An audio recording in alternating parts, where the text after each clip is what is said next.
Hello.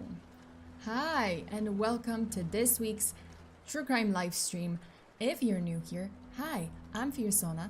You can call me Sona, and I'm your friendly neighborhood true crime VTuber, here to give you full body chills. And today, you guys, I want to ask you a question. Can a podcast or a Netflix show make you murder someone? What does it really take for someone to take the life of another? So today, we're gonna be discussing a case that sent basically shockwaves through the community of Busan in South Korea, a city known for its, South Korea obviously a country, but Busan is a city known for its bustling energy and vibrant culture. It is a vacation destination for the locals and for international tourists. And there was this chilling and gruesome tale that unfolded in the city, which centered around a young woman. The story centered a young woman whose seemingly completely ordinary life took a very, very dark turn after she became an avid fan of true crime documentaries. And all right, let me just emphasize this and point this out at the very beginning, because I can see this happening in the chat already. Don't worry. Yes, I am a fan of true crime documentaries, but I've never murdered anyone, and I have no intention to do this.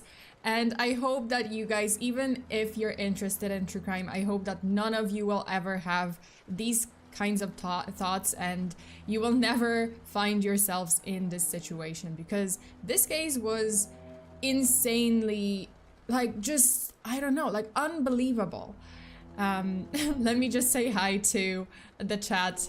I've decided to start the stream right away. Just jump into the case and start it from the case. Then we can chat like afterwards. So there's gonna be segment where after the case, after we've covered everything, we're gonna be chatting at the end. So I just wanted to kick it off with on a spooky note. Let me just say hi to everyone. I see Rune S. I see my members, channel members, and Patreons. Kitsuya, thank you so much for gifting 5 memberships. Congratulations to everyone who got the membership. I see Christopher Wren, hello, and Renfield97. So it's true. Women who love true crime are just studying it in order to do it themselves. So this case isn't what it seems. Yes, it absolutely is about the girl who became obsessed with true crime documentaries and, different murder cases, that she decided to kill someone out of curiosity. That is absolutely true. But there was more to this story. It wasn't the only reason. Okay, let me just see. Okay, I see Kansoup, hello, and congratulations for, getting a membership. And Herman Maulana, I think. I'm sorry if I mispronounced it. Hello, hi. Alberto, hi. I watch true crime documentaries, but never act upon on anyone. And that's good. That is the healthy take. Please, if you watch true crime documentaries, just take it as an educational experience. Like, to me, it's either an educational experience, I'm watching the cases or I'm researching the cases and I'm learning what red flags to look for and what situations to avoid. Like, that is my take on it. Or if I watch or talk about a case, like, I'm trying to be interested, especially like for the cases that need immediate attention, like the the Los Angeles killer. There was like California killer on the loose, and they recently caught him because the case was like so loud and everyone was talking about it. There was a case of Somerton Man, who was like, this guy who was found in in Australia, or was it New Zealand? Wait, I did cover this case. I always mix it up, but the Somerton Man. He was found at the beach. No one knew who he was, and for decades, no one knew. And eventually, the case just became so infamous and like so frequently covered in like true crime podcasts. Eventually, they did solve the mystery, and other cases that just need more attention. And they, when they happen, it's loud about them. On the news, every single news outlet covers them. But after a while, they kind of go. They kind of are pushed to the second plan, to into the background, and You know, obviously the families are distraught, they are looking for answers, and it's good to cover those cases because then it just keeps them relevant, you know, it keeps the authorities interested because they know they have the pressure of the public to not close the case and to just continue investigating. So that's important. Okay. How long was this cold case? Wait, Somerton Men? Oh, I think like 40, 50 years? I'm not sure. I don't remember. Like, I actually don't remember because I have so many cases that I just mix it up. But yeah, like it's been a couple of decades, and yeah, finally it was solved. I think it was like this year or 2022. No, it might have been actually this year when they solved it. Like who the guy was actually. He was not a Russian spy. Bummer, but you know, they solved it. Let me just say hi to everyone. Also, Jose, thank you so much for the donation at even before the stream started. I'm sorry to hear that you spilled hot coffee on yourself. I hope that you're okay. Dorothy Morgan, hello, and Toxic King of Thorns, hello, and Lorna Ellis. How late am I? No, you're not late. We haven't started the case, so don't worry. You're right on time. Kronos, thank you so much for modding the stream. And Sunny Rainy Day, education in what? No. We only watch cases for the full body chills. I mean, that's another reason. I guess like as long as full body chills is just full body chills and you don't, you know, act the case out in real life and you don't commit, you know, crimes, then obviously that's fine. And hello, Brian, hi, and hello. Brian Garza, hi, and Katsukaizo, hello, and Fabian Bircher, hi. What case? Well, I mean the case that I'm gonna, you know, cover today. Alberto, hello. Oh, I guess I saw Alberto before, and I said hello. God, hi. Oh my God, your username. Lance DP, hello. Dejon Active, welcome. Dan Parr, hi. Ken Nishizumi, hi. Shit, I'm late. No worries. We haven't started the case. We're still in the hello section. Dorothy Morgan, thank you so much for being here, and hello. I have no money to donate until Friday, no super chat for me tonight. Don't worry, it's okay. You can, you know, like, you're fine to, you're okay if you wanna just chat, just listen, just chill. It's totally fine. Just remember, if you like my stream, if you like my content and the channel, please subscribe. Turn those yes, I am so professional.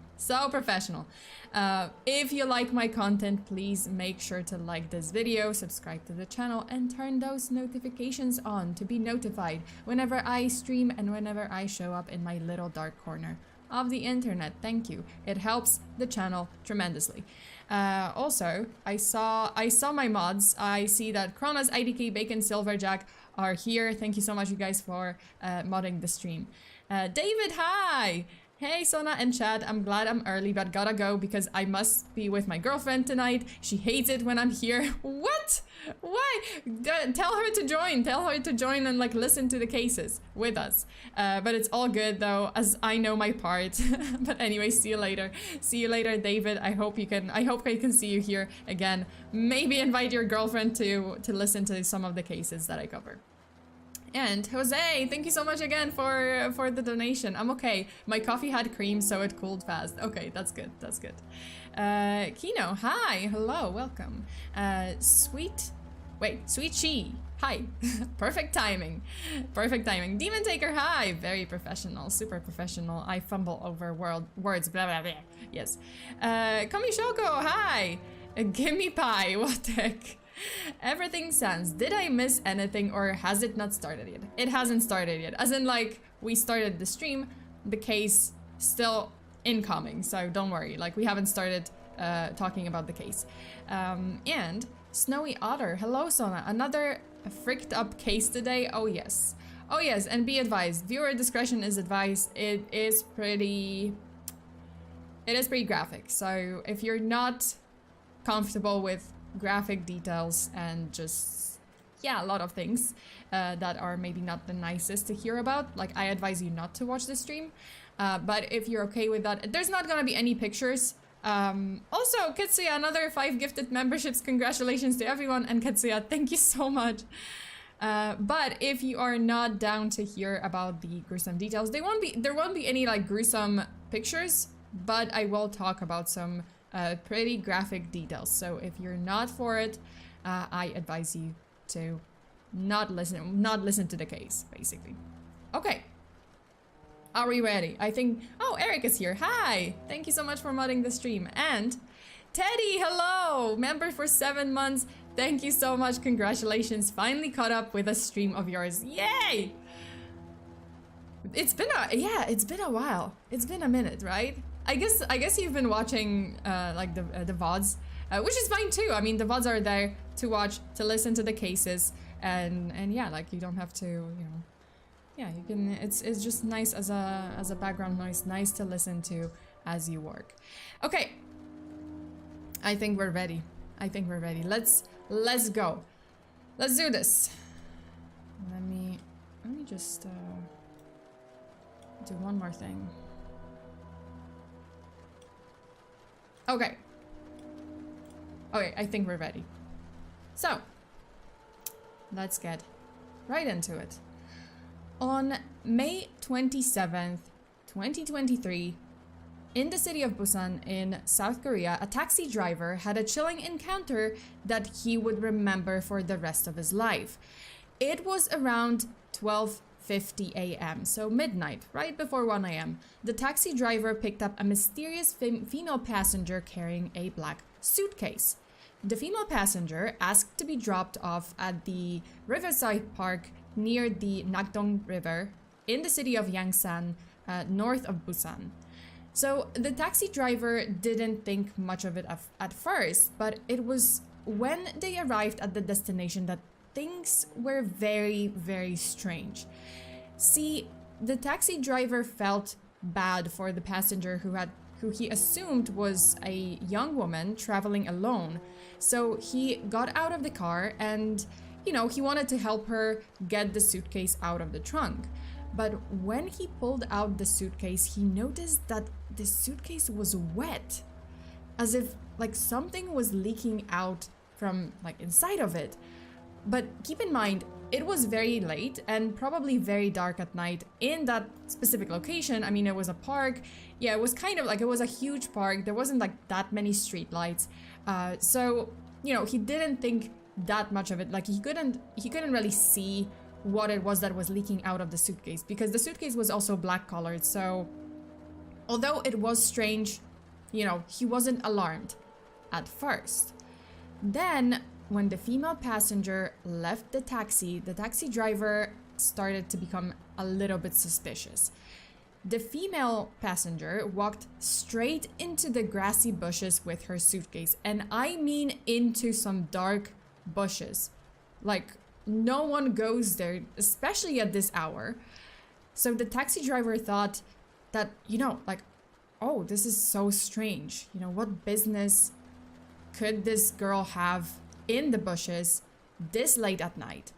So curious about this, he stayed a bit to see what was going on, what's gonna happen. And sure enough, after 15 to 20 minutes later, the young woman re-emerged from the same bushes, still carrying the suitcase, but the suitcase seemed so much lighter. I mean, like, previously she was kind of dragging it.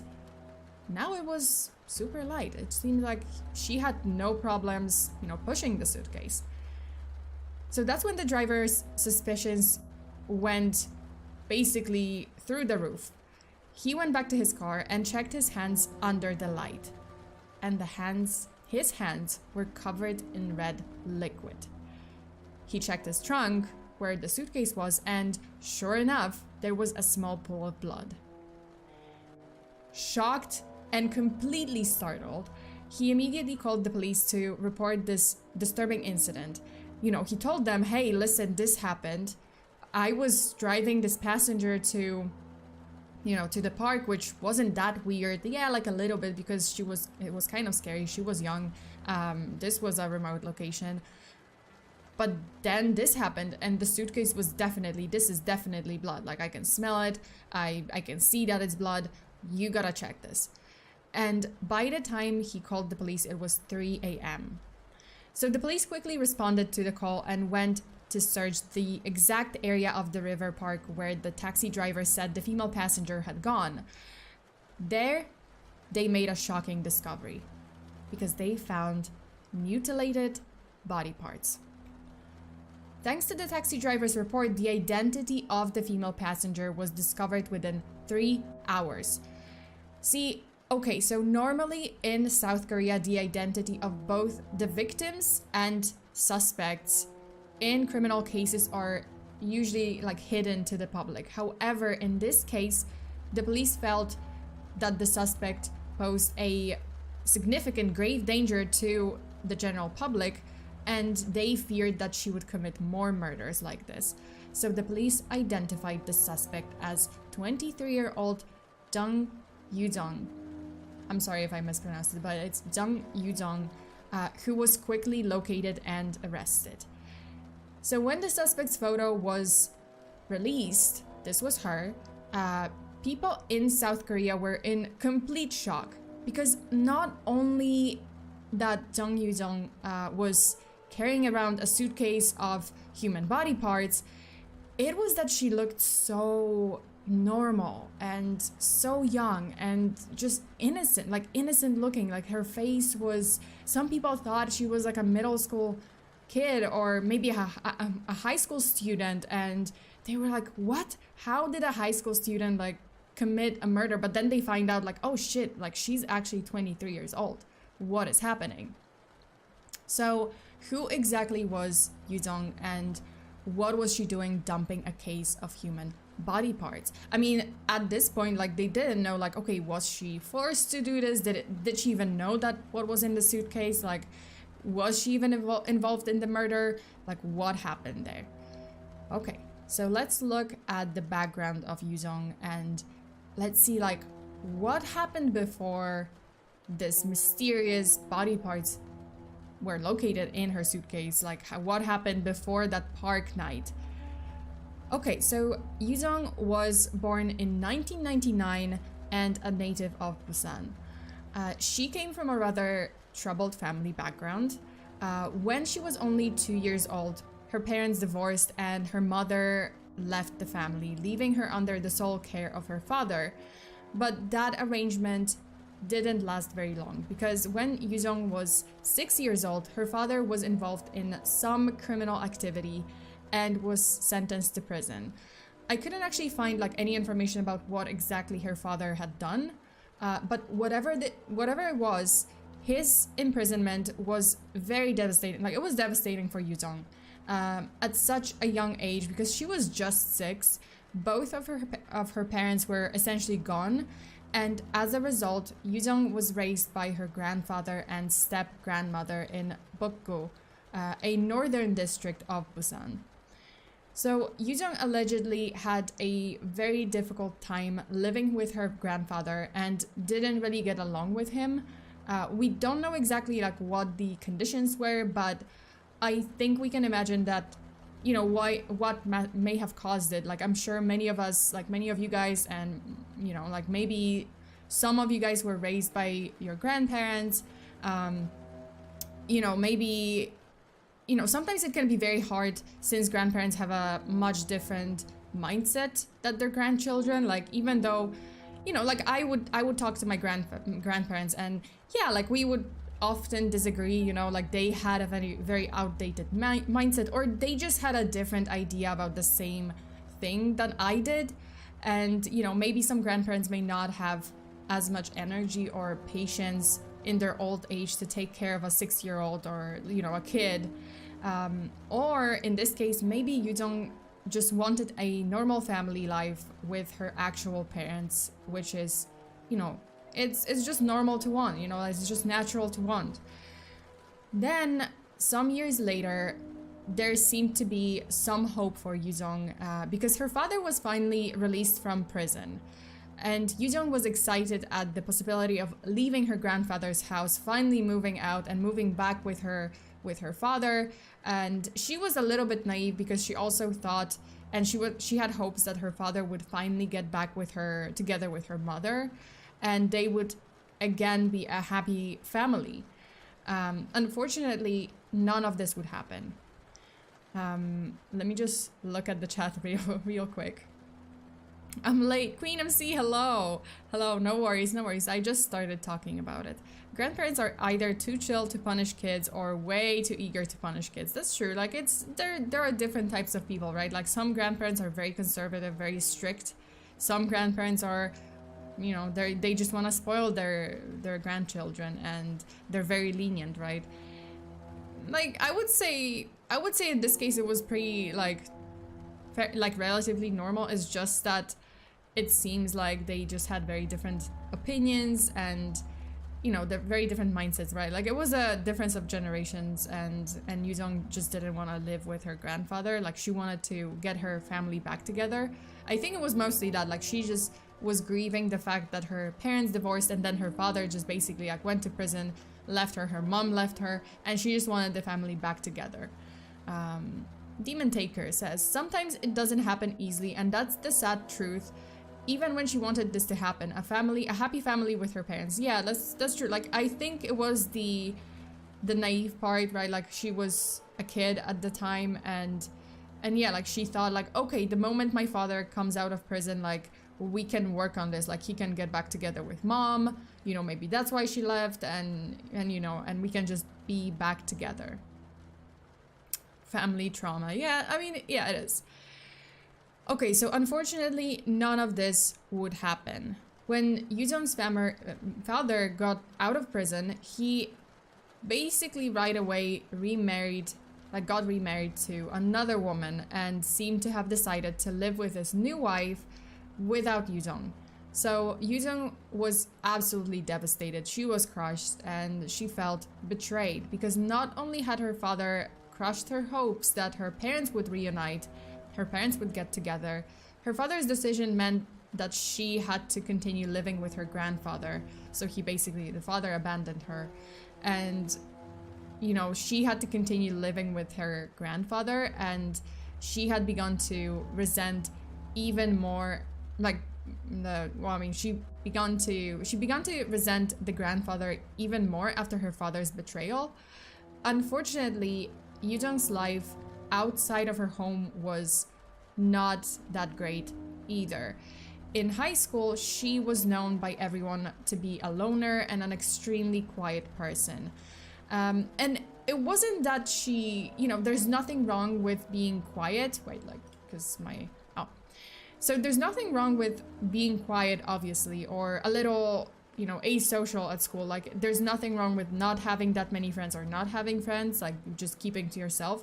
But for yoo-jeong, her lack of social skills and any social life at school was a bit more extreme. Like, she didn't have any friends and didn't have any interest in making friends.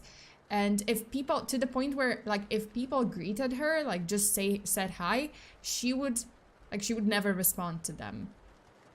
During break time, classmates said that she would always just hide behind a curtain and eat her snacks alone, eat her lunch alone. And okay, so it should be noted that there isn't really any evidence that yoo-jeong was being bullied at school. Like, there's no such evidence. It seems that what was happening was mostly just her choice to be this way, and she just wanted to be alone. She just didn't have good social skills. So neighbors often didn't see her. Like, she wouldn't really go out of the house aside from school, and if they did see her and they asked her a direct question, like if they did see her in, you know, outside, and they decided to chat and asked her a question, she would literally just always just respond with a yes or a no, and that's it. Like, she wouldn't say anything else. Despite her lack of happy family or social life, one thing was for certain: yoo-jeong really wanted to improve her life situation. Like, she had a deep desire to leave her grandfather's house, to be able to get a nice job and live independently on her own. Like, this was her main goal. She just wanted to move out of her grandfather's house. But unfortunately, things didn't seem to pan out for yoo-jeong. Apparently, she didn't do very well at school. She especially struggled in one subject in school, which was English. Okay, so though she was already in high school, Yoo-jung's English was still only at a middle school level, and she repeatedly failed her English exams. Now, many of you may be wondering like why this is such a big deal. Like, you might be thinking she lives in South Korea, right? So English is just a second language, it's not the first language. It would be like if you lived in the US and failed in your Spanish class. Like, your life wouldn't be over, right? You know, like, yeah, if you were in Poland and you failed Polish, that's a problem because this is the main language, right? And in Poland, again, like, if you're in Poland and you are in school, like, we have English classes. If you're not very good at English, if you fail your English class, or, you know, you don't do so well in exams, like, that's not the end of the world. You can still, like, go into different fields. You can still study different things in university. You can still get into university and it's fine. Well, in South Korea, it's a little different because apparently English is a pretty important part of education and accounts for a major part of your grades and the college entrance exam. So it is included in the college entrance exam.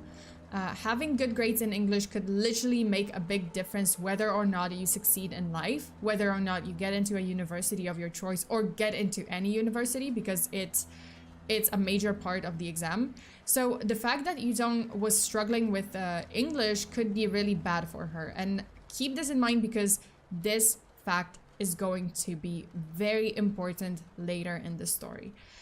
And sure enough, so Yoo-jung fails her college entrance exam, a large part because she failed at the English portion, which, if my research is correct, it's worth around 20% of the total, the whole grade.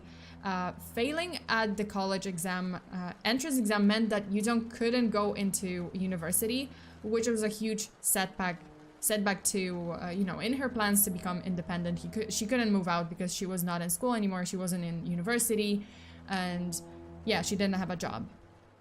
So at one point, Yoo-jung did also try to get a job. And in her third year of high school, she applied for a job to be a caddy at a golf course. However, they had a high school diploma as a minimum requirement, so Yoo-jung lied on the application and that she had completed her GED, which she hadn't, so yeah. So she managed, but luckily, like, they didn't really check, they didn't investigate, so she managed to get a job interview, but she completely bombed it. Apparently, she acted very awkward. She had her head down almost the whole time and didn't answer many of the interview questions properly. Obviously, she didn't get the job, but here's where Yoo-jung's disturbing nature began to surface. She became very obsessed and didn't give up despite failing the interview. As in, she was obsessed with the job. Let me just look at the chat because chat is going crazy. Oh crap, she failed, damn. Yeah, she failed the interview, and this is where things are going a little south. This is where it's starting to show that there's something disturbing about her. I have a GED and a high school diploma. Well, good for you. Just a reminder for a few peeps, don't use all caps in your... Yeah, don't use caps. That's one of the rules. She really wanted to play golf, it seems. Well, it's a... Yeah, I guess... Well, I mean, it's a caddy. So it's a help, right? Like for like the golf players. I mean, hey, never give up, but not gonna end well. So yes, never give up. That's fine. Like if you are determined, if you have some determination, and you just wanna, know what you did wrong, maybe like ask for another interview, ask for a second chance. That's fine. That's normal. That's pretty fine. It's allowed. It's not rude. But she took it to an extreme level. So she would go on to repeatedly call the golf course company. So that golf course company where, where she interviewed, she would call them repeatedly to ask why she was rejected, which is fine. Like if you call to find out why you were rejected, but then she actually resent her resume 2 or 3 times and even posted on the company's message board to know why she didn't get the job. And at one point, she even called the company and started cursing and venting her anger. And she was just like, okay, she was just very rude to the person on the other end of the line. And it was just very unreasonable. So it might be a little weird that yoo-jeong would be so obsessed with a job that doesn't really seem to be that glamorous, like it wasn't like, oh, it was her dream job. But there's an aspect to it that makes sense, because apparently some caddy jobs in South Korea had the option of living at a dormitory. So dormitory, whichever. And it's likely that she wanted to be able to move out of her grandpa's house, I guess. So that was the important aspect. It wasn't even the job. It wasn't even like, oh, how much money she would make at this job. No, it was the aspect that she could have the option of moving out of her grandpa's house and change her life situation. That was the important part. So things were not looking great for yoo-jeong. She failed to get into college, and she also failed to get a job. And she likely felt very discouraged by all of these failures. So for the next 5 years, after she graduated from high school, she remained unemployed and continued to live with her grandfather. Without a job or any income, she could only live on a very, very small allowance that her grandfather provided for her. And during this time, yoo-jeong became increasingly isolated and antisocial. She stayed in her room almost all the time and didn't go outside. So she was becoming a recluse. Allegedly, during this time, yoo-jeong was also studying to take the civil service exam, which is a difficult exam that is a requirement in South Korea to work in government jobs. However, there isn't really evidence that yoo-jeong took the civil service exam, and it was likely that it was just a fake excuse that she gave her grandfather in order to justify why she was always in her room. She would just tell him, like, listen, I have to study to take this civil service exam. So that's why I'm staying in my room, right? Like, oh, there's so much material, right? So that her grandfather doesn't bother her. So what exactly was yoo-jeong doing in her room? Well, it turns out that yoo-jeong was a very big true crime fan. In fact, she was borderline obsessed with true crime, and she spent all of her time reading books and novels about gruesome murder cases. She also watched a ton of South Korean true crime programs and documentaries, listened to podcasts and so on, and was apparently very fascinated with some serial killers. Listen, I know how it sounds. I promise. This is, first of all, I promise, I swear to God, this is a real live stream. I can see the chat. I am reading the messages. If you don't know what I'm talking about, watch my other stream about a fake live stream killer. I swear to God, I am live. I'm not committing crimes. 2, yes, I may be a little, this is my job, and also I may be a little obsessed with true crime, but nowhere near this much. And like, I'm not crazy. I swear. I would never. Sona doesn't just study true crime. Yes, I'm not. I don't just study true crime. Don't do it, Sona. One of us.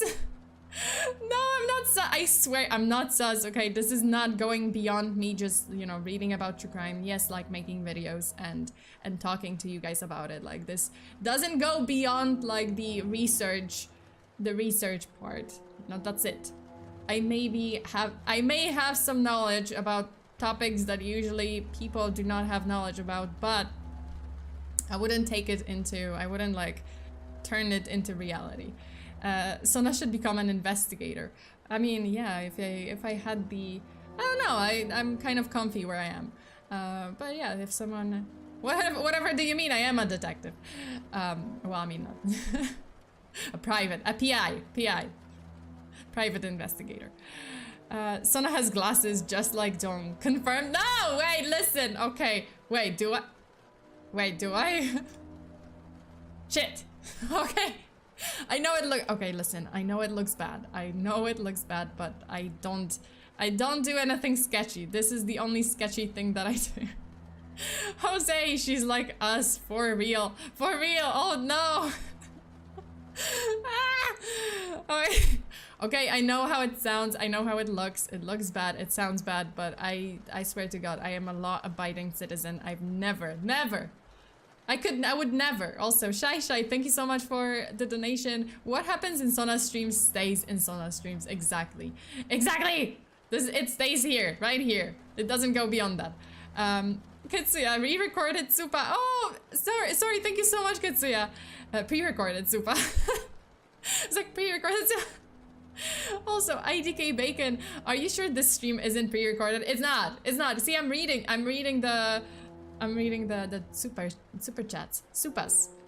This is the proof. This is my proof. And then Colonel Turtle, one day there's gonna be a Kyo video about a true crime VTuber who turned to a life of crime. The criminal underbelly. I'm gonna create a criminal underbelly on YouTube. No, I'm kidding. YouTube, please don't take it down. I swear to God, I am not committing crimes. I am a law-abiding citizen, and I am just doing this because I'm weird. That's it. Chat is pre-recorded. No, it's not pre-recorded. It's not. This is live. I swear. I can prove it. Like I'm reading the chats. Come on. Dang, she's got the Supas recorded too. She's good. I know my stuff. Jamie, congratulations for being a member for 8 months. If you're reading this, then it must be pre-recorded. Shit! What?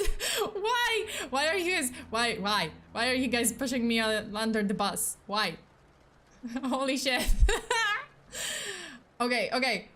We're going back to the case. We can chat along the case. I'm gonna be stopping, you know, like as I'm going through the case, I'm gonna be stopping and reading the chat. So don't worry. You guys can discuss it as I'm going through the case.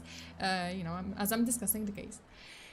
Okay, so where were we? Oh yeah, so yoo-jung has become like very fascinated, basically obsessed with true crime programs, true crime documentaries, podcasts, and novels, and she was especially fascinated with some serial killers. I mean, obviously, like, there's nothing wrong with, again, which proves my point, there's nothing wrong with being obsessed with true crime. I'm here. I'm obsessed with true crime. Yes, this comes up maybe too much in random conversations that I have with my friends and random people, and probably a lot of people think I'm weird when I bring it up, but as long as it doesn't go over the unhealthy level where you turn it into reality, it's fine. So in the few months before the fateful day, so okay, in case of yoo-jung, like perhaps because of her life situation and oh no, Fabian, why? Oh my god, gave me, oh god, okay, gave me a heart attack, why?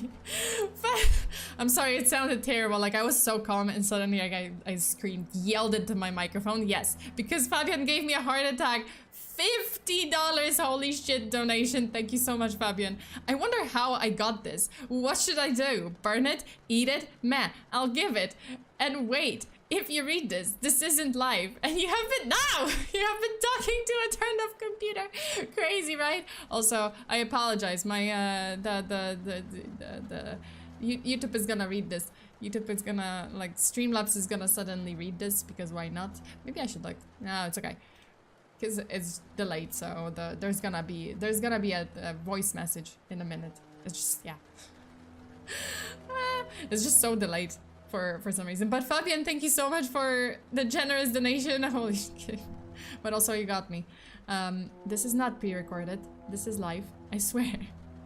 You have to believe me. YouTube, please believe me. Okay. So in case of yoo-jung, like, perhaps maybe like her life situation and this increasing isolation from the world, you know, her obsession with true crime became more and more unhealthy. And yes. Wait, because it's live. It's not pre-recorded. Crazy, right? It's not pre-recorded. Okay, so again, her obsession with true crime became more and more unhealthy within those few, like, years and months. In the few months before the fateful day, before the murder, she was before that day when she was transporting a body in a suitcase, yoo-jung started to fantasize about committing a murder. Not just any murder, but the perfect murder. So after her arrest, police found in yoo-jeong's search history some very disturbing search words like how to murder someone, murder without a body, and the perfect murder.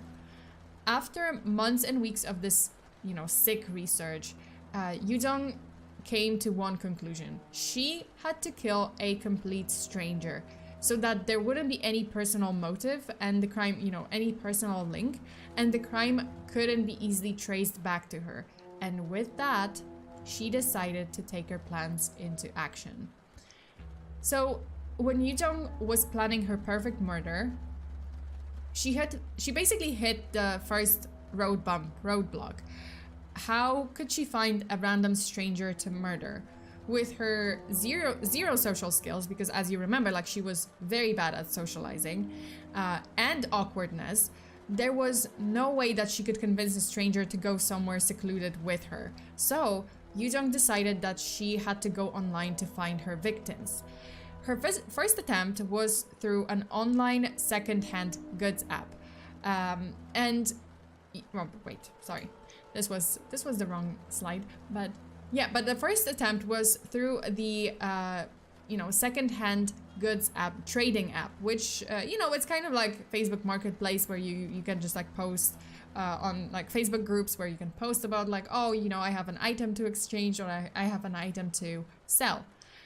So she used this app, the trading app, to lure a 20-some-year-old woman to meet her under the guise of wanting to buy a second-hand product. However, here's where yoo-jeong made her first rookie mistake. Look at me being professional. I already know. What's the rookie mistake? I'm sorry. I'm sorry I sound so suspicious. Please don't call the police. I'm okay. I'm not doing anything sketchy. I'm not a professional hitman, in fact. Okay, so here is where she made a rookie mistake. She made them... I know it sounds terrible because I say like, oh, a rookie mistake, and I know so much about this. I do know a lot about this, but not in real life, never in practice. I only know in theory. Don't, also this is not a lesson how to get away with murder. This is not a class, okay? This is just informative, educational content. Okay, so the rookie mistake. So yoo-jeong made the meeting place a public promenade in her district, right? The Bukgu district where she lived, which she realized was way too public, way too close to where she lived. There were too many people passing by. So even though the young woman showed up, yoo-jeong backed out of her plan at the last minute. So she didn't kill that person. She didn't like even try, right? She just backed out. She tried a second time using the same application, this time targeting a teenage boy.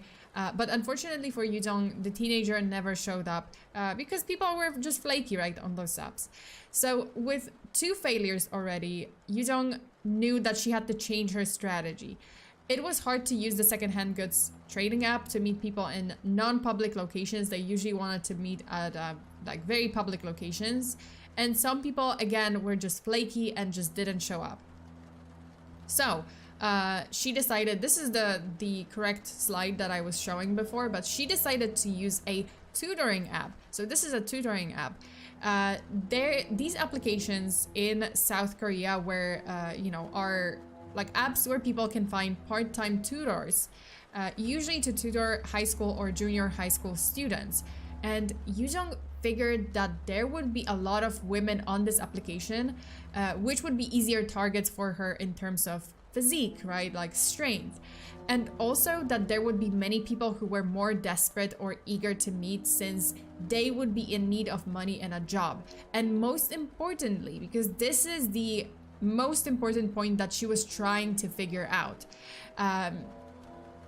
Okay, so the most important point, sorry, because I just saw the alert. So the most important point that she was trying to figure out, this app just basically provided, because she would be able to get a tutor in a private location such as their home. Okay, So now we had it down. So yoo-jung went into action. She signed up for, in the tutoring app, pretending to be a mother who was looking for an English teacher for her 14-year-old daughter in middle school. And she contacted over 50 potential targets on the application using the chat function. And for each of them, she asked 2 important questions. One, so these are probably, like, I'm not sure if these are the questions, like I didn't translate this, but the first question that she was asking was, can my daughter go to your house for lessons? And 2, do you live alone? So she was kind of doing her research and checking if, the person who was going to, quote unquote, be her tutor was living alone. Because of these 2 conditions, many targets couldn't accept yoo-jung's offer, but on May 24th, 2023, yoo-jung finally got a match. A female college student in her 20s who was living alone. So unfortunately, we don't have the name of the female college student because in South Korea, there is a law that police can't reveal the names of the victims, or in some cases suspects, as I said before, in order to protect those involved in criminal cases, in order to protect their families, because people are just, people are relentless. They would like go after the family of the suspect, even though the family might have nothing to do with them and, definitely like nothing to do with the crime or something. So for the purposes of this story, the identity of the victim was never revealed publicly. So for the sake of this story, we're going to call the female college student Miss A, which is what many South Korean articles and sources often call her. So Miss A was a university student majoring in English at a prestigious university in South Korea. She was working as a tutor on the side in order to help pay for her tuition. Yoo-jung felt that she was the perfect target and asked Miss A if she could send her daughter, quote unquote, her daughter to Miss A's house for a trial lesson. Miss A accepted and a lesson date was agreed upon. Now, here is where the story becomes a bit crazy and messed up. Days before the supposed date where yoo-jung would send her fake daughter to Miss A's house, yoo-jung bought a used middle school uniform online. Then she cut her previously very long hair to, short hairstyle, supposedly to look younger. And yes, it's exactly what you're thinking. She was planning to pretend to be the middle school daughter because she knew that, okay, my face is, looks kind of baby face. I look innocent enough. If I cut my hair short in the style that usually like middle school students wear them, like the middle school girls wear them, I'm gonna pass. Like I can pass as a middle schooler. And also because she was pretty short, which I'm gonna mention later on. On Friday, May 26th, 2023, this is like this year. That's the crazy part. Like I know I've been talking about it. I already told you that this was like at the very beginning of the story, but like it still blows my mind that this happened literally this year in May. So on Friday, May 26, 2023, the day of the trial lesson, yoo-jung put on the middle school uniform she bought and hid a knife in one of her pockets. At around 6 p.m., yoo-jung arrived at Miss A's home in Gyeongju, a northern district in Busan. So it was pretty close to the district where she was from, but like it was kind of in the same northern part. So when Miss A opened the door, she didn't question if yoo-jung was the 14-year-old girl or not, because you see, yoo-jung was apparently just 140, I believe 140 or 150 centimeters tall, which is between 4 feet 7 inches to 4 feet 11 inches. So yoo-jung's disguise was definitely convincing. Like she did pass as at least a student, like high school student, middle school student. I think she would pass considering like her face, like how she looked like, and her height. Yeah, she was short, so no one questioned, like Miss A did not question it. So yoo-jung first checked the house, to confirm if Miss A indeed was living alone. And when she was sure that there was no one else, she pulled a knife out of her pocket and attacked Miss A. She repeatedly stabbed Miss A in the neck and chest area. Even after Miss A passed away, like she was already dead, Yoo-jung continued to stab her over 110 times. And she even stabbed her in places that were non-fatal, like it made no sense. She stabbed her in the palms of her hands. That's how much, like, she was just stabbing around, like she was stabbing away. She was just like, okay, I can't stop. I have to, like, make sure that she's dead. Make sure that she's just, you know, there's no way that she would recover from this. It was a brutal and bloody murder. It was, you know, a bloodbath.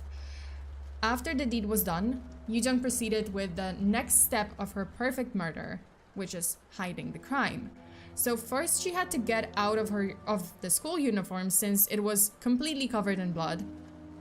So she took off her clothes and changed into some clean clothes that belonged to the victim. That's right, like she just literally went to the victim's closet. Well, she wiped herself clean, you know, like whatever blood was on her, she wiped herself. She took some of the victim's clothes and changed into those clothes. Around midnight, Yoo-jung went back to her home to pick up a black suitcase. And actually, I do have a CCTV footage of her in the uniform, first in the uniform, and then of Yoo-jung coming back to the house to, to the victim's house with a suitcase. And now I'm gonna play this video. So, wait, is it this one? Okay, so this is the one where she's just like walking. This is her with the, I think with the, yeah, like in the high school uniform, and this is her going back with the suitcase. This is already like Yoo-jung wearing the clothes, the victim's clothes. Just crazy. Okay, so she also went to the local supermarket to purchase knives. This is another video where she's like getting the tools. So she went to the supermarket to purchase knives, plastic bags, bleach, locks, and zip ties. And she then bought all of these, brought out all of these things and returned to Miss A's home. And here, Yoo-jung tapped into all the knowledge she acquired from all the true crime podcasts and documentaries and novels that she had been reading and researching for all those years. Mind you, okay, let me just pause a little for a short while, because like,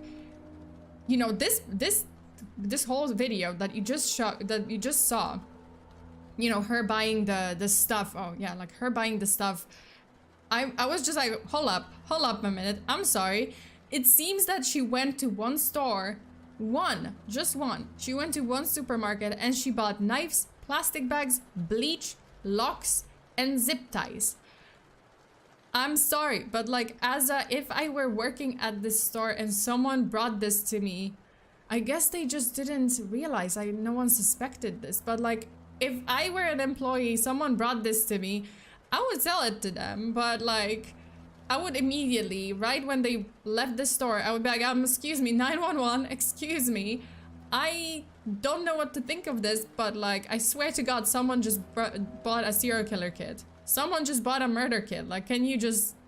Yeah, because something bad is about to happen, or it already happened and someone is trying to clean up a crime scene, and holy bejesus, I just witnessed this. I just sold the tools. But very sus. Okay. So, it was time to basically tap into all that knowledge that she'd acquired over the years about true crime and like how to hide the scene. So using the tools she bought, she proceeded to dismember Miss A's body into multiple pieces. She even took a special effort to cut off parts of the victim's fingers, thinking that it would prevent the police from identifying the body through fingerprints, which, I mean, yeah, that's some professional thinking. Not a rookie anymore.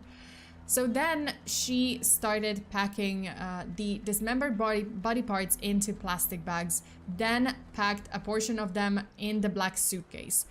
To hide the identity of the victim, she made sure to keep the victim's mobile phone, purse, and ID, so separated. You know, she didn't like bring it with her. She was like, okay, I'm gonna keep it in a different place. However, here's where yoo-jeong made another rookie mistake. I know it sounds bad, and I know I sound like I'm the professional here. Ignore. Okay, so she made another mistake. She didn't securely bag the victim's limbs, before putting it in the suitcase. A mistake that, as we know, would eventually lead to her downfall because the blood started leaking out. Okay, so at around 12:50 a.m., so after 12, yoo-jeong left the victim's home carrying the suitcase and called for a taxi. And as we heard from the beginning of the stream, yoo-jeong asked the taxi driver to take her to a park next to the river, specifically at the Hwangsan Culture and Sports Park. It was not just a regular park, but as you know, was next to a forest and had, you know, many tall bushes and grass, which seemed like a good place to hide remains. And the reason why yoo-jeong picked this location was not actually random, because from her true crime knowledge, she probably knew that it would take at least several months for a corpse to decompose indoors. Like, had she left the victim indoors, first of all, it was an apartment building, so someone would eventually like start smelling something. They would report the lady, Miss A, from this apartment missing, and the body would just decompose for months, right? However, if she dumped the body out in the open field with all the heat and humidity and all the insects around, the body would decompose in a matter of weeks, if not days. So she was just like, okay, I gotta dump this body outside. But as we heard earlier in the story, the taxi driver suspected that yoo-jeong was up to no good, bringing a suitcase to the middle of nowhere, and also because blood was, had leaked out of the suitcase due to yoo-jeong's failure to securely pack the remains. Everyone's just like, how to homicide with FEARSONA. No! No! Oh my god! This is not, okay, I'm not teaching you guys how to pack a body. Please don't do this. This is not, don't commit crimes. This is only for informative, educational reasons, never. If you are tutoring, if you are actually doing like private tutoring, just learn, I would just advise you to meet with the students in a public place. So, coffee shops, don't, like, I get it that some people just meet with students at their house or something. Just maybe don't do that. Like, it just seems dangerous. I would just not do that. Like, I would just meet at a coffee shop always. I mean, it's not like I'm taking notes or anything. Jesus Christ, you guys don't take notes. Is Sona a spy or something? Because she do be like a spy. I mean... If I get arrested, I'm gonna say Sona showed me how... No! Okay, listen. I take no responsibility for this, okay? Zero. I'm telling you guys, this is only for the sake of the education, information, story. That's it. Please be law-abiding citizens. That's it. The end. But my notes! Sona, I'm taking no... Do not, okay? No notes are to be taken during these streams. Holy bejesus! You guys are gonna give me like a heart aneurysm or something. I already took notes though. No! The only one that is allowed to have notes on this case is me, because I'm talking about the case. That's it. Not a learning stream. Gotcha. It's not a learning how to do this in real life stream. It's education. Do not do this ever. Be a law-abiding citizen stream, and don't get arrested and don't get put in prison. Just follow the rules, okay? Rules are great. Rules are simple. There's such a thing called a heart aneurysm. I don't know. Oh god. Let's do an angry mob study group. What the heck? Why are you guys... Why? Okay, listen. I take no responsibility for this. Zero. I'll post the notes in the Discord chat. Don't worry. Jesus Christ. Stop sharing the notes. Okay. Back to the case. So, Wait, let me just take a sip of my water, because I'm really... My spicy water.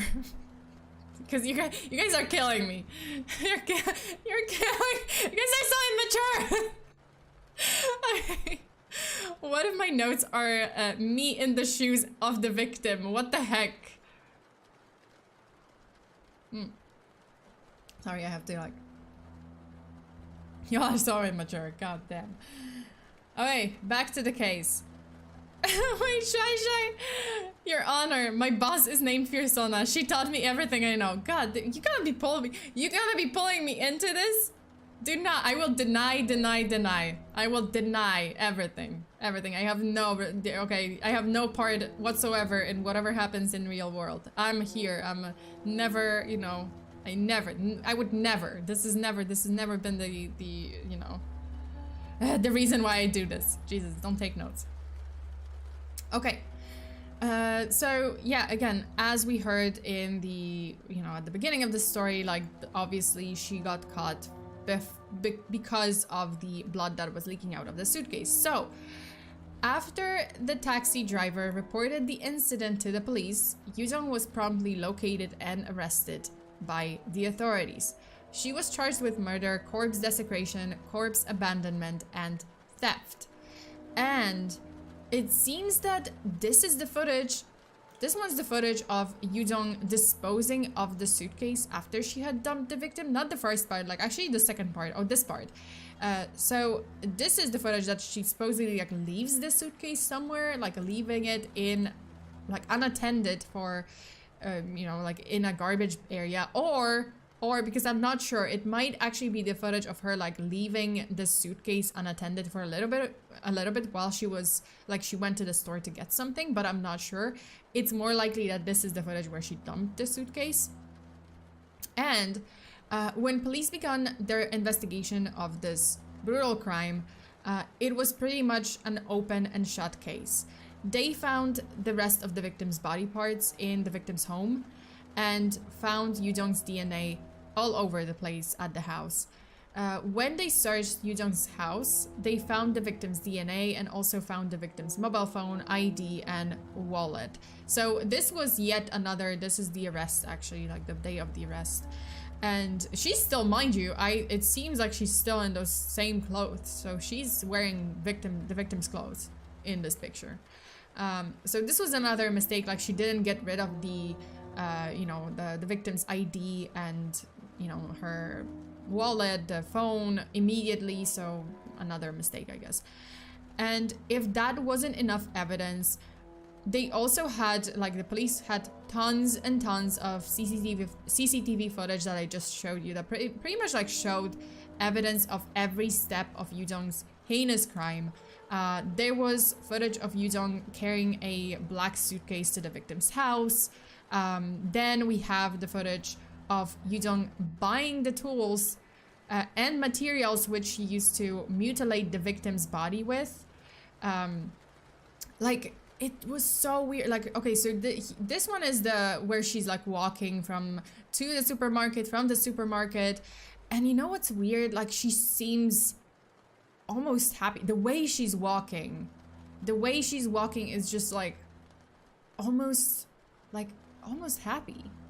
I don't know, like almost like, oh, she's excited. Like on the one hand, like she's kind of calm, she's collected, doesn't seem like I don't know, like she doesn't seem out of the ordinary. Like there's nothing out of the ordinary about her walk, but there's also like something like very confident about that walk.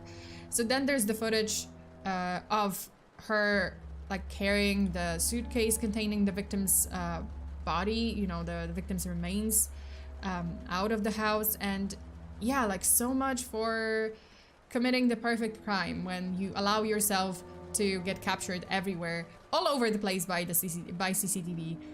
Every true crime fan knows that avoiding CCTV is like the very basic thing you have to do to get away with murder. Look at me being a professional. Don't take my advice, okay? This is not a class. Dismissed. Well, not dismissed, but like this is not a class. This will not be on the test. There will not be a test. First of all, there won't be a test. So it's just like, just no, don't. Okay, so again, what was like particularly chilling about these clips, this whole footage, is that again, like yoo-jung like seems so calm, like so casual, so calm and collected the entire time. Like there's no panic, there's no fear or feeling of shock. Like no one that encountered her and later like testified, like, oh, you know, even the store clerk, they said like, no, there was nothing remarkable about her. Like she was just normal. She just came in, bought what she had to buy. There was just normal. It was just normal, and she went on her way. So when you realize like the true story behind all of this CCTV footage, you know, like how she was, this is where she's like heading to the victim's home, this is where she's bringing the suitcase to the victim's home to like store the body parts in. And then, you know, it sends chills down your spine, like, oh, when she's going to the supermarket to get all the tools and get, you know, chop the victim up. Holy shit. Like when you realize this, it's so chilly. Like notice how like in the videos of like later of her like dragging the suitcase, how almost like excited she was. This is still like she's walking with those, you know, with the things, the tools. I guess with the tools. This one is like still with the tools. But like in the videos, which one is the video? Wait, let me see. I think it was like here. Oh wait, no. Like, okay, so in this video, like notice how like she's like excited and there's a body in the freaking suitcase. And she seems excited. She seems like pretty hyped. She's like, okay, yeah, we're doing this, like lighthearted. Like she was going on an adventure. Meanwhile, there's a body in the freaking suitcase. So when the police confronted yoo-jung with this mountain of evidence, she still wouldn't admit to the crimes and started giving various contradicting explanations. We don't need notes when we got the VOD. Shit. This VOD is going on. Listen, I'm gonna take down this video. I am taking down this video.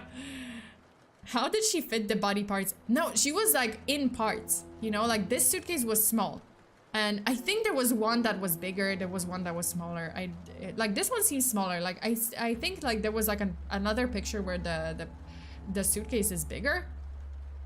But she was, yeah, like she was going to store it in different suitcases. So like this was the first suitcase that was just smaller and it was like just part of the body. And then the rest of it was like in another suitcase in the apartment. So yeah. What kind of suitcase would you recommend? None of them. None of them are good. Everything's gonna leak. You will not get away with it. You know, there's no suitcase that's gonna be good. Also, IDK Bacon, thank you.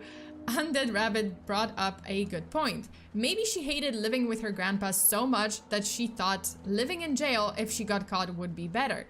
So there are theories, and I'm gonna actually, you make a good point. Yeah, like that's definitely one of the good points. Like she definitely wanted to get away from her grandpa, but I don't think it was the jail part.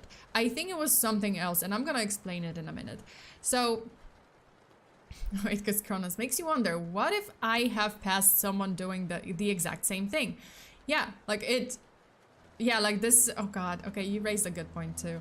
Like yeah, like now that I think about it, whatever person you pass by that is rolling a suitcase, that is, I don't know, like it's, I mean, it's a suitcase, right? Like do you ever wonder, like, is there a body in that suitcase? Because I would probably wonder about that. Now I will. Thank you. Thank you, Kronos. Now I will. Ruben, hi! Demon Taker. Which suitcase should I pick? Fear. None. Non-suitcase. No suitcase. But I'm going to travel. That's all. No. None of them are good. If you're carrying something that might potentially leak liquids, none of the suitcases are good. There's no such suitcase. Okay. So, again, the police confronted yoo-jung with the mountain of evidence, and she would not admit to the crimes. And, you know, she started kind of making up different stories. At first, she said that she didn't know anything about the victim's remains, and she claimed that she was just walking through the park and that she, you know, always walks through that park. But that was obviously a lie, because A huge lie, since the park was more than 15 kilometers or over 9 miles away from her home. So that made no sense. Like, like, how far are you walking? And, you know, plus she never left her home for anything anyway. So this was just not true. Then yoo-jung claimed that someone else had killed the victim and actually threatened her to, you know, threatened to kill her as well if she didn't help them get rid of the victim's body. So in other words, she was also a victim and would, you know, was only being forced to throw away the remains. Like, she was being framed, this was not her doing, there was someone behind this, and they were forcing her, you know, threatening her with her life, you know, they were going to murder her, she had to do this. Oh my god, she was the victim.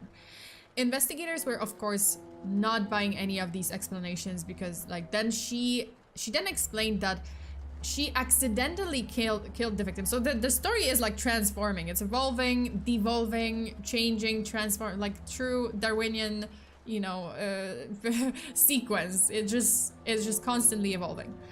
So she explained that she accidentally killed the victim after she had an argument with her in her house, which still doesn't make any sense, because what were you doing in the victim's house to begin with and pretending to be a middle school student? Like, that makes no sense. Why were you there being a middle school, like dressed as a middle school student? Finally, after 3 days of interrogation and after yoo-jung's family begged her to come clean, she finally confessed to the crime. And when the investigators asked yoo-jung, like, why did you commit this crime? Why did you... Oh, actually, I do have a picture of her. Sorry, I just wanted to show you that picture, because I did mention that there was another suitcase. There was another picture. I don't know, I think this is the picture where she comes in to the house and there's another suitcase. This suitcase seems bigger. So this one is the second suitcase, because the other one was much smaller. Unless she's just carrying the small one and it just seems bigger. But yeah, like I thought it was a bigger suitcase, but it might be the same suitcase, just she's just like carrying it instead of rolling it, so it might be that. Okay, so when the investigators asked yoo-jung why she had committed such an, you know, like unspeakable crime, unimaginable, brutal crime, her answer was baffling. Like, it was just chilling. She said this: I have always been interested in crime investigation programs, and I had urges to kill. So I decided to kill. End quote. Yep. Also, Colonel Turtle says, it's a pop quiz, Nightmare Andy. Nightmare Andy, what? Expect anything.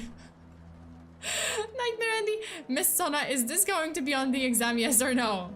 What exam? There's no exam. But yeah, this is what she said. You know, she had always been interested in true crime and she had urges to kill, so she decided to kill. Basically, out of curiosity. She wanted to see how it is to kill. It was here that investigators learned about yoo-jung's obsession with true crime stories, about brutal murders, and how she became interested and wanted to know what it feels like to kill someone. When news of yoo-jung's confession was broken to the media, the entire nation was absolutely shocked and horrified. By the way, I still hate the word absolutely. Absolutely, absolutely. I hate the word absolutely. I hate the word parallel. I hate the word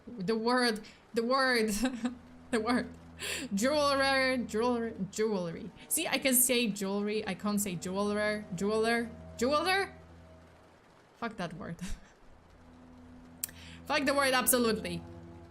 Absolutely. I hate that word. I hate it because I can't pronounce it well. Anyway, you guys still love me, so it's okay. Okay, so when the news broke out about this whole case, about yoo-jung's confession, the whole country, everyone was shocked, was horrified. They were furious too. Like, how was this allowed to happen? How was this not detected earlier? How was she, like, able to do this? How could a young woman commit a cold crime and heartless crime just for the simple reason of curiosity? So now we're gonna go over to some of the theories, you know, because there were a lot of theories. I like absolutely. I hate absolutely. I absolutely hate it. I like writing it. I can't. I hate saying it. This is absolutely insane. See, like, that's the thing. Like, I love writing it because it is a nice word. I hate fucking saying it. Theory time. Yes, indeed. So immediately everyone in South Korea began to make sense of this senseless murder, and they were trying to understand how this, you know, seemingly innocent looking girl could do something so horrific. So let's get into some of the theories about the causes or motives behind Yoo-jung's crime. The first theory was one that almost everyone in South Korea immediately concluded when the news broke out, that Yoo-jung obviously must have had some kind of mental disorder or illness. I mean, it's jumping to conclusions very, very quickly without a proper diagnosis. However, even though like many psychologists believed Yoo-jung was seriously antisocial and had psychopathic tendencies, there really wasn't zero evidence that she had actually had a mental disorder or any sort of mental disorders. Yoo-jung never had any history of mental illness, and when criminal psychologists examined her, they ruled that she was not insane and knew exactly what she was doing. Unfortunately, despite the lack of solid evidence, the media focused on this theory a lot and made a lot of false and inaccurate claims. Some people claimed that Yoo-jung was autistic or had Asperger's syndrome, but not only were these not true, it was completely fabricated. It was entirely misguided because autism and Asperger's syndrome doesn't result in committing violent crimes. So yeah, so it was just fake. It was just all fake. Like the media just decided, oh, it's just so unbelievable that this girl committed this crime. She must be, you know, mentally ill, which was untrue. So the second theory is that Yoo-jung committed these crimes as a way to act out her resentment towards her family. So that's the point that Kronos made. Like, she was resentful, she just wanted out, and well, I mean, it kind of like it's kind of relating to what the point that you made. So she was resentful. She specifically, you know, she was very resentful towards her father and grandfather. As you may recall, like, Yoo-jung felt betrayed by her father after he remarried and essentially abandoned her with the grandfather. Her anger towards her father and frustration with her life situation could have driven her to commit the crime as some kind of twisted way to get back at her father. In fact, prior to the committing of the murder, investigators discovered that Yoo-jung actually made a disturbing phone call to her father. During the phone call, she argued with her father and allegedly said, quote, "I will do something bad. Then you," so the father, "will suffer. After I commit something bad, I will commit suicide," end quote. So clearly she had this was one of the motives. Another aspect is Yoo-jung's strained relationship with her grandfather and step-grandmother. Even though Yoo-jung falsely claimed that she was abused by her grandfather, because she wasn't, like, this was not true. There was no evidence of this at all. She wasn't abused. In fact, watching the TV interviews and reports, her grandfather actually seemed like a very nice old man. He was, you know, devastated with what happened. He was very sad. He was apologetic. He was apologizing publicly for what his granddaughter did. And, you know, like, he seemed broken. I mean, I know that this is the face that we see publicly, right? Like, you never know what is happening behind the closed doors. But it just doesn't seem like there was any evidence that she was being abused. It's just, maybe she wasn't, like, it just seems like she wasn't getting along with the grandfather. Maybe he was, like, stricter on, you know, like, different mindset. Just more conservative, maybe more strict, but it doesn't seem like he was abusive or anything. Most likely, like, Yoo-jung took her resentment towards her father. Like, this is the most likely scenario. Like, she took the resentment towards her father who abandoned her and turned it on her grandfather and possibly blamed her grandfather for her life situation, even though, like, her grandfather wasn't at fault. It was the father, right? Like, the father left her and the mom left her. And she just, like, kind of transferred it all to the grandfather. She frequently argued with her grandparents, At one point, Yoo-jung allegedly tried to set the grandfather's house on fire. So there was something, if there was any abuse, it was actually from Yoo-jung's side. So it's possible that she, you know, I mean, you know, like that's what it, like, oh, it's all, there was also like this one instance where she even beat her step grandmother during another incident. So it was crazy. It was definitely, there was some bad things going on. And on top of this is the crazy part. This is so dark. But in the time leading up to the murder, the words, like, this is what was found in her search history. Quote, killing close relatives. Killing close relatives. That was found in Yoo-jung's search history. So it's possible that she killed the victim as a way to act out her desire to kill members of her own family, or as a practice before she was going to murder her grandfather and like other family members. Yikes. Yeah, I can see. So she was manipulative. Yep. Yikes. That's, yeah, it really turned dark. Like this might have been just like an entree. Like it was just kind of like an appetizer. Might have been an appetizer before she was like planning to maybe like murder her grandfather, murder her father, who knows. Okay, so now the last theory is perhaps the most interesting or most disturbing, depending on how you look at it. So it was theorized by the crime investigators that Yoo-jung picked her murder victim because the victim possessed things like the victim had the things that she didn't have, Yoo-jung didn't have, and possibly could never have. The victim had good social status, you know, good social circle, good education, and good English. Well, while Yoo-jung struggled to pass her English exams, the victim, Miss A, was on track to graduate with an English major from an elite university in South Korea. Also, Spylord, welcome to Even Angrier Mob. Thank you so much for joining membership.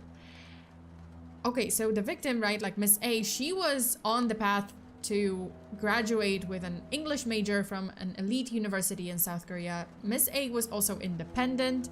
She was living by herself. And though she didn't have much money, she was able to make some income on the side as a tutor, which, you know, all of these things, like Yoo-jung wanted those things. Investigators theorized that Yoo-jung was not only jealous of Miss A, but she might have even planned to steal the victim's identity in order to somehow improve her own life in the process. Many points of the case gave some credibility to this theory. For example, like Yoo-jung did take the victim's mobile phone and ID, and even wore the victim's clothes. I mean, sure, she may have done these out of necessity. Maybe this was like in the process of hiding the crime. But it is also a very creepy coincidence. On top of this, like to support this theory, the investigators found that Yoo-jung was particularly obsessed with a South Korean movie called Helpless, which is a psychological thriller about a man who discovered that his fiancée was actually an identity thief pretending to be another woman. So just like Yoo-jung was imitating true crime stories to commit the perfect murder, she also imitated this movie in order to live someone else's life. I mean, of course, this theory is a bit of a stretch. It's a little bit of a stretch, but especially because it would be very unlikely for Yoo-jung to be able to use the victim's identity to get a job or live a different life. But it is a very interesting theory. Okay, so after the investigation and Yoo-jung's confession, Yoo-jung was kept at a detention center and as she awaited her trial. Yoo-jung actually tried to delay her trial by claiming that she had serious stomach ache and that this was caused by internal bleeding.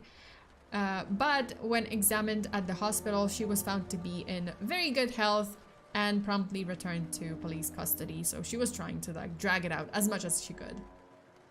And due to the severity and brutality of the crime, and especially due to the outrage from the public, prosecutors in South Korea sought to give Yoo-jung death penalty.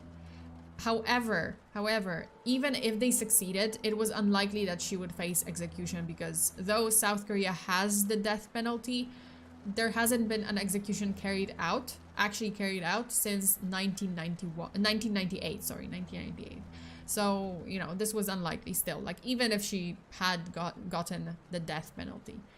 But in the end, it wouldn't have mattered because on November 24th, 2023, so literally just recently, on November 24th, 2023, which is, you know, like, yeah, just like past week, yoo-jeong was sentenced by the judge to life in prison.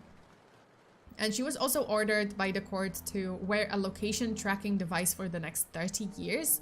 So this part, like, I don't really understand it very well because, so according to news reports, she was giving a tracking device because the court thought that she would be a flight risk and a danger to society, but also, like, wasn't she already in police custody? Wasn't she already in prison? Like, how does that make sense? I mean, I guess maybe they were afraid that maybe she could get away, like she could escape prison, like during prison transfers, possibly, or maybe the tracking device is for when she gets probation, but still, like, the detail, like, didn't make sense to me. So if you happen to live in South Korea, like if you are from South Korea or live there and know the reason for this, like, I would appreciate it if you guys went into comments, like comment below, you know, in the video, like below the video, and like explain it to me because I'm not actually sure like how it works. So if you know, I would appreciate a comment. So before I conclude this case, there is one other detail that I find is pretty interesting, but also pretty chilling. So in South Korea, they apparently they have a test given to criminals to determine whether or not you are a psychopath, right? Or to determine how much of a psychopath you are. And the average normal person usually scores around 15 points in this test. And if you score 20 or above, you are considered to be a psychopath. To give context, there was a serial killer in South Korea named Kang Ho-sun. I think Kang Ho-sun. I think that's how you read it, but Kang Ho-sun, who was arrested in 2010 for killing 10 women, including his wife and mother-in-law. So he scored 27 points in the same test, right? In this test, 27 points, serial killer, which means, you know, like, he was pretty high on the scale, right? See, yu-jeong scored 28. She scored higher than this guy. She had even higher psychopathic tendencies than one of the most notorious serial killers in Korea. So she had 28. Needless to say, like, investigators believe that if yoo-jeong had not been captured so quickly, if the taxi driver had not noticed this, like, she would be even more dangerous than any serial killer in South Korea, because she was more psychopathic than the most famous, infamous, well, in recent years at least, serial killer in South Korea. And it goes without saying that the true hero, the real hero of this story is the taxi driver, who immediately reported the incident. First of all, he stayed behind, like he was waiting around in the park to see what was gonna happen because he wasn't sure, like he found the situation pretty disturbing. And he stayed in the park to check what's gonna happen. And then he reported the incident and led to the swift arrest of yoo-jeong. Had it not been for him, many others would have fallen victim to yoo-jeong, probably. I mean, considering where on the scale she was. But the ending of the story is a bit sad. Because apparently the taxi driver was seriously affected by the incident, like he was traumatized. And so the police, the police in Busan initially announced to the public that they wanted to hold some kind of like award ceremony for the taxi driver for his contributions to the arrest of yoo-jeong. But unfortunately, the taxi driver refused. He refused the award since he suffered very serious trauma after this incident. And sadly, the taxi driver recently quit his job as a driver. And he's trying to focus on recovering from the trauma because it was just so bad. when police had yu-jeong take the tests, you know, man, like I think everyone was shocked because she just got 28, extremely high. And I think this whole experience, like for the like let me just circle back, like I circle back to the test, but considering that, like her demeanor, I think this just resulted in the taxi driver also like maybe like he just knew that something was wrong and it just traumatized him so bad. But yeah, best of luck to, you know, mental health of this taxi driver. Best of luck to him. I hope he recovers. I hope he will be able to just move on and, you know, move on from this terrible experience. Well, especially, yeah, like the PTSD pretty much, because like the moment he realized like this is blood, like his hands are covered in blood, man, and in the trunk, like the moment he realized I just transported body parts, I didn't know like there was someone murdered in my trunk. It hurts when your gut feeling is right sometimes. Yes, I mean, absolutely. Like the guy, like I feel so bad because, like, on one hand, yeah, he did the right thing. He obviously like had a gut feeling, and this was the right gut feeling. Like obviously a correct gut feeling for him to stay there and like see what's gonna happen. Like just observe what she's gonna do. But holy fuck, like it just scarred him, like it just traumatized him for life. I mean, hopefully not for life. Hopefully he's gonna recover and he's gonna be okay. But it's just sad to know that, first of all, like he didn't wanna be recognized for this. He didn't wanna have anything to do with this situation anymore. Like not even an award, because he's like, no, I can't. This just feels wrong. I'm just gonna move on. I just wanna move on from this. So that is it for this case. That's the whole case. And yeah, I hope you guys you know, enjoyed the case. Not too much, not to the point where you want to commit a crime. Please do not.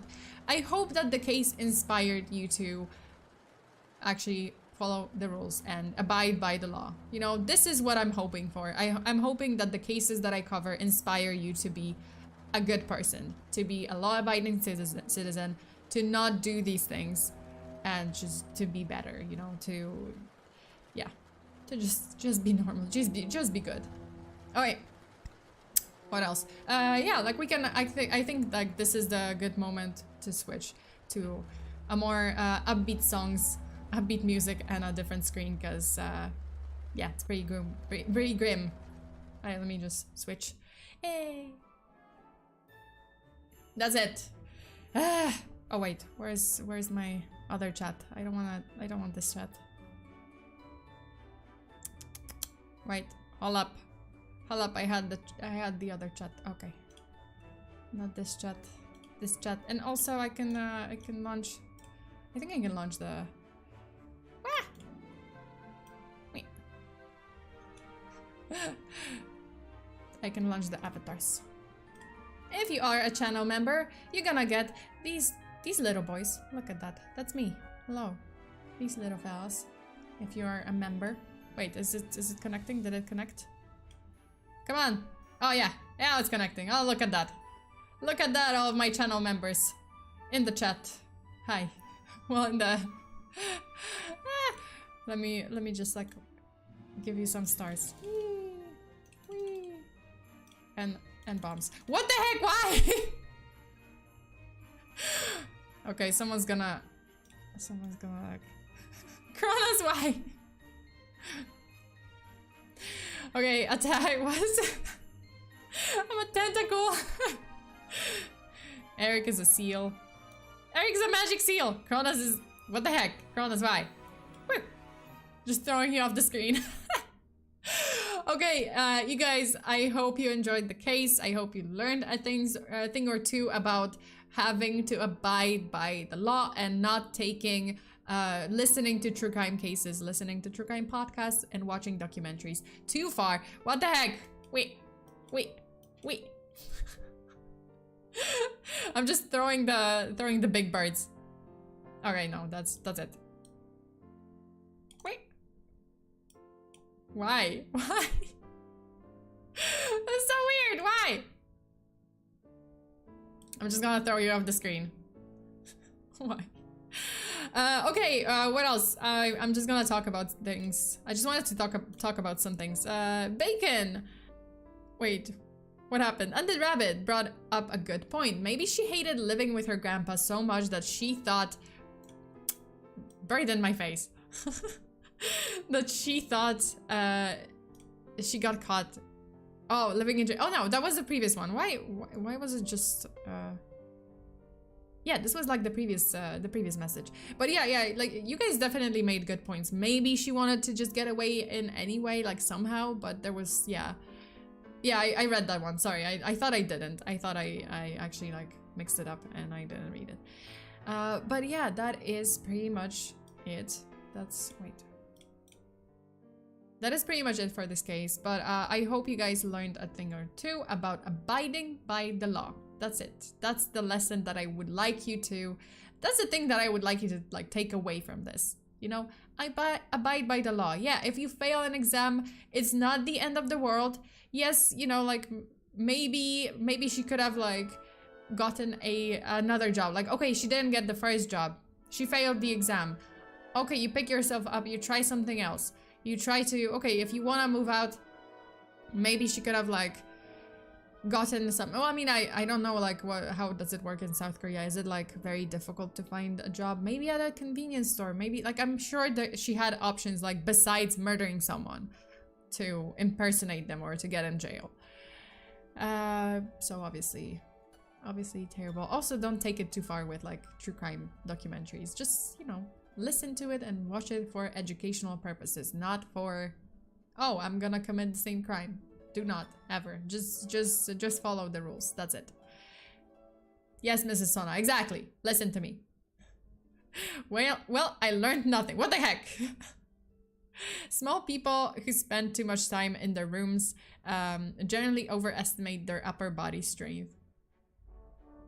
Sure. I mean, that's okay. I guess that's a thing to learn. I suppose. Okay, you guys, that is it for this week. That is it for... Oh, someone is a goose. Eric is a goose. It's the asshole goose. Nice. I like this. Oh, Kirby. Okay, so this is the last stream of this week. I'm gonna be coming back with... like, I'm gonna take a break for a day or two. And then I think I'm gonna come back on Thursday. I believe on Thursday or Wednesday with more spooky stuff. Probably we're gonna watch some spooky things. And I'm planning, okay, before my Christmas break, because I'm going to Poland for Christmas break. Before the break, I am planning to have a hangout with my channel members and with my Patreon members, and it's gonna be a Minecraft hangout. I am planning to build the biggest Christmas tree in Minecraft. So just, you know, that's the plan. That is the party. We're gonna be building a huge Christmas tree in our Minecraft server. So if you are a channel member or if you are a Patreon member, you will have access to the server, to the hangout. So yeah, Christmas. I might actually do like maybe like a karaoke, like a Christmas music karaoke, possibly, maybe. We'll see. Fun fact: the Makua is a club, but with obsidian blades and the sides. Oh, it was used in pre-colonial... Cool, good to know. Oh, by Aztecs and Mayans. Interesting. Also, Sunny Rainy Day, thank you so much for the donation. Sona, I meant that she underestimated how hard it was to stab someone because she overestimated her body strength, her upper body strength. I guess so. Oh, maybe, yeah. Okay, that's the point, because I was like, oh, what was in reference to what was that comment? But like, yeah, okay, that now it makes sense. Thank you so much. Okay, and have a good break, Sona. Meanwhile, I don't have breaks on Christmas because we don't celebrate Christmas in Indonesia. Instead, we have exams. Oh no! I mean, do you have winter break, like after the exams? Well, at least I hope that after the exams you can have a break, you know, like a winter break between like semesters. Okay. Well, me and the new wife enjoyed the stream. Keep up the good work. Yay! I mean, I'm happy that you guys enjoyed the stream. All right, that is it. No, you don't have a break. Oh no, I'm sorry. Also, when the time comes, Hope you have a great Christmas in Poland. As for me, I'll command the Slavs in a total war game to victory. Oh, like one of those games, the strategic civilization or something. Okay, but yeah, you know, like, well, in Indonesia, Christmas is just another boring holiday. Sorry. Yeah, like, I mean, you guys probably have like other holidays that, let's say like Poland doesn't have, right? I think there's like different holidays. Like in Indonesia, there might be like different holidays that are like much, like they're more important, right? Like they're important holidays and they're like much more festive. And meanwhile in Poland, like, oh, we don't have that holiday, right? Like we have different holidays. So I'm sure that you guys have like a break on other kind of days, right? Other, well, in seasons. Okay, but yeah, I'm gonna be leaving for my Christmas break on the 21st. I will be uploading some shorts, probably like some true crime shorts during my Christmas break. So it's not like I'm gonna completely disappear. I'm still gonna be like on Twitter, on you know, on maybe on Discord. Like I might like check some messages. But you know, because it's Christmas with family, it's likely that I will not have as much time to you know, to hang out or to stream. Definitely not stream because my internet is just shit. Like I tried last time, this year when I went to Poland, I tried streaming from my friend's house and it was just like, yeah, it bonked me after like half an hour or an hour. So it was like, ah, damn. Yeah, it was pretty bad. Like it wasn't the greatest. It was also like lagging and stuff. So I suspect that I will not be able to stream. I'm sorry. But I will make sure to do some fun stuff before my Christmas break. A lot of streams. There's gonna be more spooky stuff, more celebrations, more gaming too. I hope I can play Minecraft with you guys. Polish internet. No, it's just Polish internet in my grandparents live in a black hole basically. They live in area 51. Like there's no internet. Polish triangle. There's no internet in at my grandparents' house because they live in the countryside and it's just like they don't have good internet. Like there's some signal, but you know, because they are grandparents, they are like 80, they don't use internet. Oh, what? The heck? Oh. Hello. The heck? What just happened? Nice. But yeah, okay, yeah, but I'm gonna plan some fun stuff for the upcoming week, for the 2 weeks. I think it's like, what, 2? Yeah, we still have like 2.5 weeks.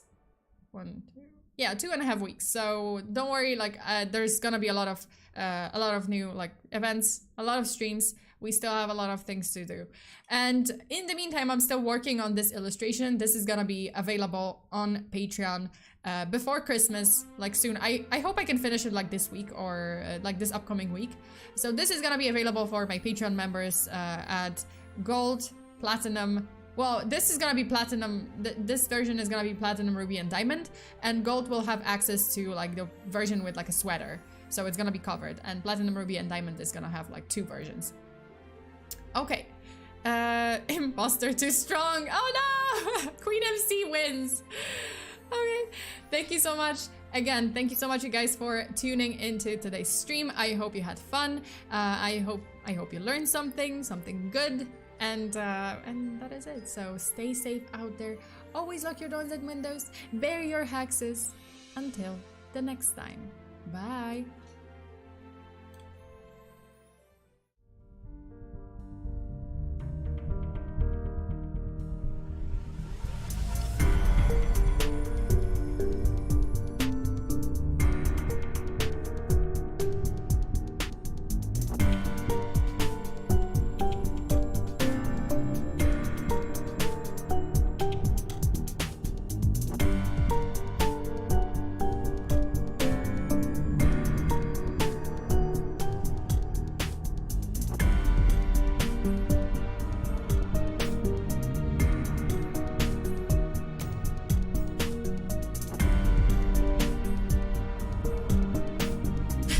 Hostage time. Fact of the day? Okay. I'm gonna tell you an interesting fact. I'm gonna tell you an interesting fact about a cow in Poland. So basically, oh no, wait. Cow in Poland? I guess. So there was this cow in Poland that was about to be transported to a slaughterhouse, and the cow decided, I'm not dying tonight. So the cow escaped. The cow, okay, so the workers of the farm or the slaughterhouse decided to not tranquilize the cow. This was like a couple of years ago, but they decided not to tranquilize the cow, which was a rookie mistake. The cow decided, I am not dying today, hell no. The cow actually broke a farm worker suffered a broken and bruised ribs after the cow rammed a metal fence during the escape, and then the cow ran into a nearby Lake Nysa, which is in South Poland, kind of close to the border with Czech Republic, and the cow actually dived underwater before swimming over to an island on the lake, which has become her new home. Like, the farmer was trying to get her back from that island, but the cow would have nothing. Like, she would have none of that. So the cow now remains on the island, and the farmer actually gives her food. The cow survived. Yeah. Wait, how? The cow survived. That's it. Okay, thank you so much. Stay safe out there, and I'll see you next time. Bye.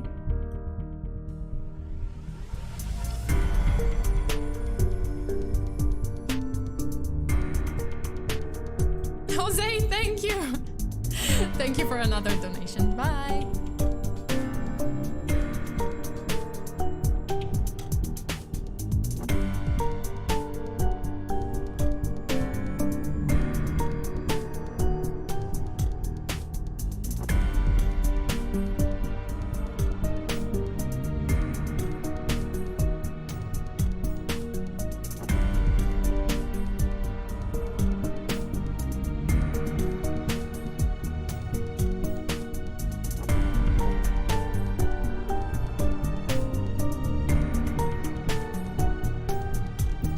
Fabian, thank you so much. Hostage under mistletoe.